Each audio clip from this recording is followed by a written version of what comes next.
ইতিহাসৰ পাতলুটিয়াই 21 সংখ্যক খণ্ড অশ্বিনী গগৈৰ সৈতে নতুন সময়ৰ এক প্ৰতিবেদন। আজিৰ খণ্ডত আপোনালোকক জনাব বিচাৰিম আহোম সাম্ৰাজ্যৰ ৰাজধানী বহুকেইবাৰ স্থানান্তৰিত হৈছিল। স্বৰ্গদেউ চুকাফাই প্ৰথম ৰাজধানী স্থাপন কৰিছিল শিৱসাগৰৰ জয়পুৰত। প্ৰায় 250 বছৰ আহোম সাম্ৰাজ্যৰ ৰাজধানী আছিল গড়গাঁৱত। আহোম ৰাজত্বকালৰ অধিক সময় গড়গাঁৱৰ ৰাজধানী আছিল যদিও স্বৰ্গদেউসকলে বহু সময়ত এই ৰাজধানীৰ পৰিৱৰ্তন কৰিছিল।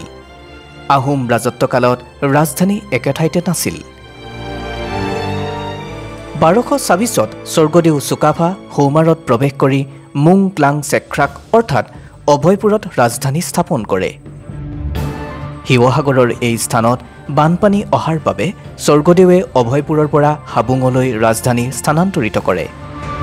হাবুঙতো বানপানী হোৱাত 1244ত লিগিৰি গাঁৱত ৰাজধানী স্থাপন কৰিলে। শিৱসাগৰৰ এই স্থানৰ পৰাই 1246ত স্বৰ্গদেৱে পুনৰ শিমলুগুৰিলৈ ৰাজধানী স্থানান্তৰিত কৰে। 1253ত স্বৰ্গদেৱে শিমলুগুৰিৰ পৰা চেতামদয়ত ৰাজধানী স্থানান্তৰ কৰে। নতুনকৈ স্থাপন কৰা ৰাজধানীত দেওধাইৰ হতুৱাই নুনি গছৰ তলত দেৱতাক পূজা দিয়াৰ লগতে দুটাকৈ ঘোঁৰাক বলি দিয়া হয়।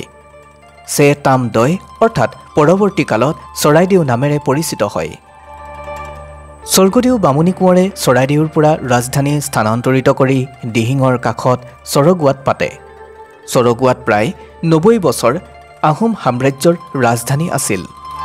স্বৰ্গদেউ দিহিঙীয়া ৰজাই চৰগুৱাৰ পৰা বকতালৈ ৰাজধানী স্থানান্তৰ কৰে।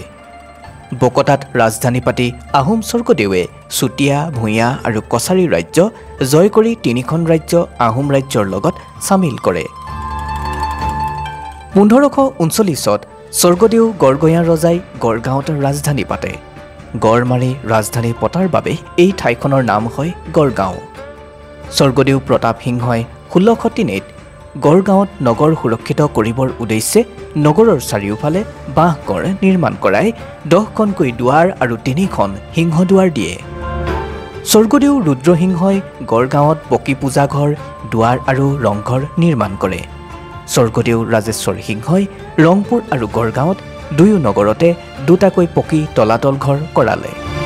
ইতিহাসবিদসকলৰ মতে স্বৰ্গদেউ ৰাজেশ্বৰ সিংহই গড়গাঁৱৰ কাৰেংঘৰ নিৰ্মাণ কৰাইছিল।